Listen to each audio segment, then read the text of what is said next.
അച്ഛനും അമ്മയും അവരുടെ സന്തോഷം കണ്ടെത്തുന്നതിനിടയിൽ ഞങ്ങൾ ജനിച്ചെന്ന് കരുതി അവരുടെ ഇനിയുള്ള കാലത്തെ ജീവിതം മുഴുവൻ ഞങ്ങൾ വേണം നോക്കാനെന്നൊക്കെ പറയുന്നതൊരു മര്യാദയാണോ മാഷേ? പറയുന്ന എന്തിനും വേണ്ടേ ഒരു ലോജിക്കെല്ലാം? ഞങ്ങൾ ആവശ്യപ്പെട്ടിട്ടില്ലല്ലോ, ഞങ്ങൾ ആഗ്രഹിച്ചിട്ടോ അല്ലല്ലോ.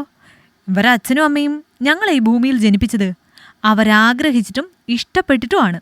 അതുകൊണ്ട് തന്നെ ഞങ്ങൾ സ്വയം ഞങ്ങളുടെ കാര്യങ്ങൾ നോക്കാൻ പ്രാപ്തരാകും വരെ ഞങ്ങളെ വളർത്തേണ്ട ഉത്തരവാദിത്വവും ഇവർക്കുണ്ടായിരുന്നു. അവരത് നന്നായി ചെയ്യുകയും ചെയ്തു. അതിനു പകരമായിട്ട് ഇനിയുള്ള കാലം മുഴുവൻ ഞങ്ങൾ ഇവരെ സംരക്ഷിക്കണമെന്നൊക്കെ നിങ്ങൾ പറഞ്ഞ ആ പറഞ്ഞതെല്ലാം അനുസരിക്കാനും അംഗീകരിക്കാനും എനിക്കും എൻ്റെ അനിയത്തിക്കും ബുദ്ധിമുട്ടാണ്. പറ്റില്ല. ഞങ്ങൾക്ക് ഞങ്ങളുടെ കുടുംബത്തിൻ്റെ കാര്യം നോക്കണ്ടേ? പ്രസാദ് തനിക്ക് മുമ്പിലിരിക്കുന്നവരോട് യാതൊരു കൂസലമില്ലാതെ കാര്യങ്ങൾ വെട്ടിത്തുറന്ന് പറഞ്ഞതും ഏട്ടനെ ആരാധനയോടെ നോക്കി പ്രസീതയും അവനൊപ്പം ചേർന്നു നിന്നു. അവൻ പറഞ്ഞത് തന്നെയാണ് തൻ്റെയും തീരുമാനമെന്ന് അവിടെ ഇരിക്കുന്നവരോട് പറയാതെ പറഞ്ഞുകൊണ്ട്. ഇത്രയും ദുഷ്ടരോ ഈ രണ്ടു മക്കളെന്ന് അവിടെ ഇരുന്ന അത്രയും ആളുകൾ അവരെ രണ്ടുപേരെയും പറ്റി ചിന്തിക്കുമ്പോൾ തങ്ങളുടെ മക്കളിൽ നിന്നത് ഞങ്ങൾ പ്രതീക്ഷിച്ചിരുന്നു എന്നൊരു ഭാവത്തിൽ നിശബ്ദരായി ആ റൂമിലെ ഒരു മൂലയിലേക്ക് സഹദേവന്റെ കയ്യും പിടിച്ച് ഒരു കാഴ്ച കാണുന്ന ലാഘവത്തോടെ ഇരുന്നു ഇന്ദിര. തങ്ങളെ മക്കൾ നോക്കില്ല എന്നൊരാൾക്കൂട്ടത്തിന് നടുവിൽ വെച്ച് ഉറക്കെ കേട്ടിട്ടും അതൊന്നും തെല്ലും ബാധിക്കാത്തൊരു ചിരിയുണ്ട് ഇന്ദിരയുടെയും സഹദേവന്റെയും മുഖത്ത്. ആ നാട്ടുകാർ അവരെ കണ്ടു തുടങ്ങിയ കാലം മുതൽ അവരിലുണ്ടായിരുന്ന ഒളിമങ്ങാത്ത ആ പഴയ ചിരി. ഇവരെ രണ്ടാളെയും ചെലവിന് കൊടുത്ത് നോക്കാൻ നിങ്ങൾക്ക് വയ്യെങ്കിൽ വേണ്ട. പക്ഷെ ഇവരുടെ ഈ വാടക വീടിൻ്റെയും മറ്റും വാടക ആരും കൊടുക്കും പ്രസാദേ? നിനക്ക് നിന്റെ ഈ അനിയത്തിക്കും വേണ്ടിയല്ലേ ഇവരുടെ കിടപ്പാടം വിറ്റതും ഈ വാടക വീട്ടിലേക്ക് താമസം മാറ്റിയതും? അപ്പോൾ ഈ വീടിൻ്റെ ആ വാടക കൊടുക്കാനുള്ള ഉത്തരവാദിത്തം നിങ്ങൾക്ക് രണ്ടാൾക്കുമാണ്. അതിൽ നിന്ന് ഒഴിഞ്ഞു മാറാനൊന്നും നിങ്ങൾക്ക് രണ്ടാൾക്കും പറ്റില്ല. ഇത്തവണ അത് പറയുമ്പോൾ പ്രഭാകരൻ മാഷിന്റെ ശബ്ദവും വല്ലാതെ ഒന്ന് ഉയർന്നു. നന്ദിയില്ലാത്ത രണ്ട് മനുഷ്യജന്മങ്ങൾ. പ്രസാദിനെയും പ്രസീതയെയും നോക്കി മനസ്സിൽ പറഞ്ഞു പ്രഭാകരൻ മാഷ്. 70 85 വയസ്സുള്ള സ്വന്തം മാതാപിതാക്കളെ അവരുടെ എല്ലാ സമ്പാദ്യവും കൈക്കലാക്കിയതിനു ശേഷം വാടക വീട്ടിലേക്ക് തള്ളിവിട്ട് സ്വന്തം ജീവിത ആഡംബരത്തോടെ ആഘോഷിക്കുന്ന ആ രണ്ട് മക്കളോട് അവിടെയപ്പോൾ കൂടിയവർക്കെല്ലാം ദേഷ്യത്തെക്കാൾ അധികം വെറുപ്പായിരുന്നു. അച്ഛനും അമ്മയ്ക്കും ജീവിക്കാൻ അത്ര വലിയ തുകയൊന്നും വേണ്ടല്ലോ മാഷേ. അച്ഛന് കിട്ടുന്ന പെൻഷൻ തന്നെ ധാരാളം അല്ലേ ഇവർക്ക് രണ്ടാൾക്ക് കഴിയാൻ? അതൊരു ഉളുപ്പുമില്ലാതെ ആ പ്രശ്നത്തിന് പരിഹാരം കണ്ടെന്ന പോലെ പ്രസാദ് പറഞ്ഞതും അവനെ അഭിനന്ദിക്കും പോലെ നോക്കി പ്രസീത. സ്വന്തം ജീവിതം സുഖലോലുപത നിറഞ്ഞതാവണം. അതിനപ്പുറം മറ്റൊരു ചിന്തയുമില്ല പ്രസീതയ്ക്കും. കിട്ടാവുന്നതെല്ലാം അച്ഛനമ്മമാരിൽ നിന്ന് ഊറ്റിപ്പിടിച്ചു വാങ്ങിക്കൊണ്ടുപോയ അവൾക്ക് യാതൊന്നും സ്വന്തമായിട്ടിപ്പോൾ കൈവശമില്ലാത്ത അച്ഛനും അമ്മയും അധിക ഭാരമാണ്.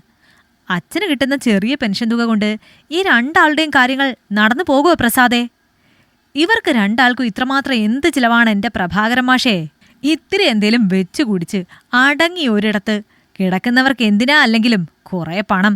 ഇനിയിപ്പോൾ ഇവർക്ക് കഴിയാനുള്ള പണമില്ല ഇവരുടെ കയ്യിലെന്നാണെങ്കിലും ഇപ്പോഴത്തെ ഒരവസ്ഥയിൽ ഒരു 5 രൂപ കൊടുത്തു പോലും ഇവരെ സഹായിക്കാവുന്ന ഒരവസ്ഥയിലല്ല ഞാനിപ്പോൾ. ഇപ്പോൾ തന്നെ ഇങ്ങനെ ഒരു അനാവശ്യ ചർച്ചയ്ക്ക് വേണ്ടി നിങ്ങൾ എന്നെ ഇവിടേക്ക് വിളിച്ചു വരുത്തിയപ്പോൾ എനിക്കുണ്ടായ നഷ്ടം എത്രയാണെന്നറിയോ നിങ്ങൾക്ക്? ഇതൊക്കെ ഇങ്ങനെ കൂടിയിരുന്ന് നാട്ടുകാരെ വിളിച്ചു വരുത്തി സംസാരിക്കേണ്ട വല്ല കാര്യമുണ്ടോ അച്ഛാ നിങ്ങൾക്ക്? പറയാനുള്ളതെല്ലാം ഫോണിലൂടെ പറഞ്ഞതല്ലേ ഞാൻ. പിന്നെയും വെറുതെ മനുഷ്യനെ മെനക്കെടുത്താനായിട്ട്. ഇവർക്കൊന്നും വിശേഷിച്ച് പണിയൊന്നും ഇല്ലാത്ത പോലെയല്ല ഞങ്ങൾക്ക് രണ്ടാൾക്കും.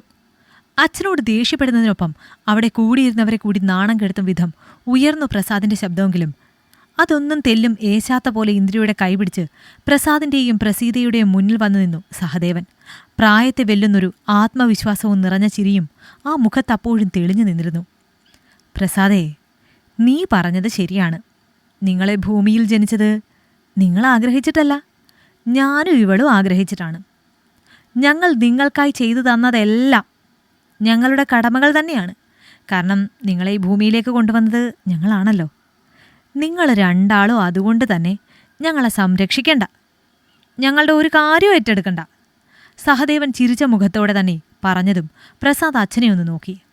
സത്യമാണോ പറഞ്ഞത് എന്നൊരു ചോദ്യമുണ്ട് അവൻ്റെ മുഖത്ത്. അച്ഛൻ പറഞ്ഞത് മാഷ് ഉൾപ്പെടെ എല്ലാവരും കേട്ടല്ലോ അല്ലേ? ഇപ്പോൾ കാര്യങ്ങൾക്കെല്ലാം ഒരു തീരുമാനമായില്ലേ?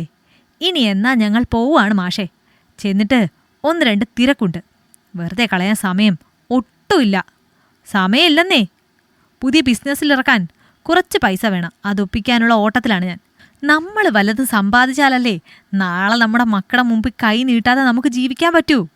ഇരുന്ന ഇടത്ത് നിന്ന് എഴുന്നേറ്റൊരു ചിരിയോടെ പറഞ്ഞു പ്രസാദ്. അത് നീ പറഞ്ഞത് ശരിയാണ് മോനെ. നമുക്കാവതുള്ള കാലത്ത് നമ്മൾ നമുക്കായിട്ട് എന്തെങ്കിലുമൊക്കെ സമ്പാദിച്ചു വെക്കണം. ഞാനും ഇവളും വെച്ചതുപോലെ. തന്നെ പരിഹസിച്ചുള്ള പ്രസാദിന്റെ സംസാരത്തിന് മറുപടിയായി സഹദേവൻ അവനോട് മറുപടി പറഞ്ഞതും മുഖം ചുളുക്കി അച്ഛനെ ഒന്ന് നോക്കി പ്രസാദ്. നിങ്ങൾ എന്ത് സമ്പാദിച്ചെന്ന പോലെ? അച്ഛനൊക്കെ എന്ത് സമ്പാദിച്ചു വെച്ചിരിക്കുന്നു എന്നാ പറയുന്നത്? അങ്ങനെ വല്ല സമ്പാദ്യം ഉണ്ടായിരുന്നെങ്കിൽ ഇന്ന് ഇതുപോലെ ആളുകളെ വിളിച്ചുകൂട്ടി ഞങ്ങളോട് കെഞ്ചേണ്ടി വരുമായിരുന്നോ?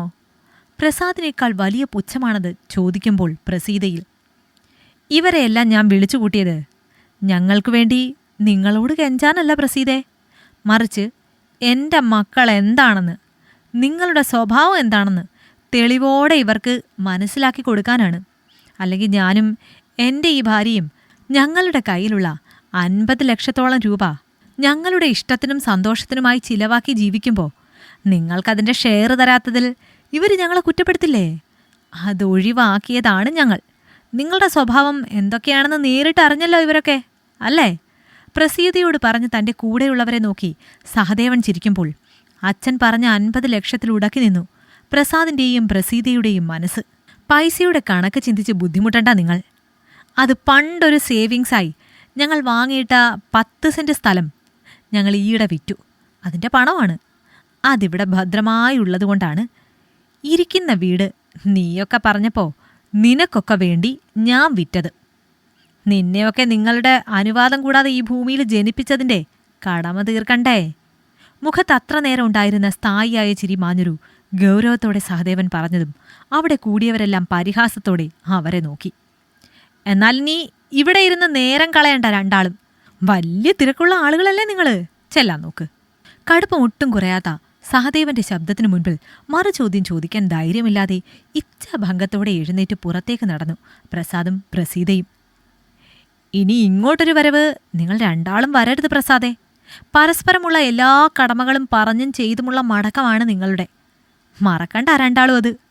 പിന്നിൽ നിന്ന് കേട്ട സഹദേവന്റെ സംസാരത്തിന് അകമ്പടിയായി അവിടെ ഇരുന്നവരുടെ ചിരി കൂടി ഉയർന്നതും അവിടെ നിന്ന് രക്ഷപ്പെടാനുള്ള വ്യഗ്രതയോടെ വേഗം നടന്നകന്നു അവർ. അപ്പോഴും അവരുടെ ഉള്ളിൽ അച്ഛൻ പറഞ്ഞ 50 ലക്ഷം ഒരു നഷ്ടക്കണക്കായി നഷ്ടബോധത്തോടെ ഉള്ളിൽ നിറഞ്ഞു നിന്നിരുന്നു. ഈ കഥ നിങ്ങൾക്കിഷ്ടമായെങ്കിൽ ലൈക്ക് ചെയ്യൂ. നിങ്ങളുടെ അഭിപ്രായങ്ങൾ കമൻ്റായി രേഖപ്പെടുത്തൂ. കൂടുതൽ കഥകൾ കേൾക്കാൻ ഈ ചാനൽ സബ്സ്ക്രൈബ് ചെയ്യൂ.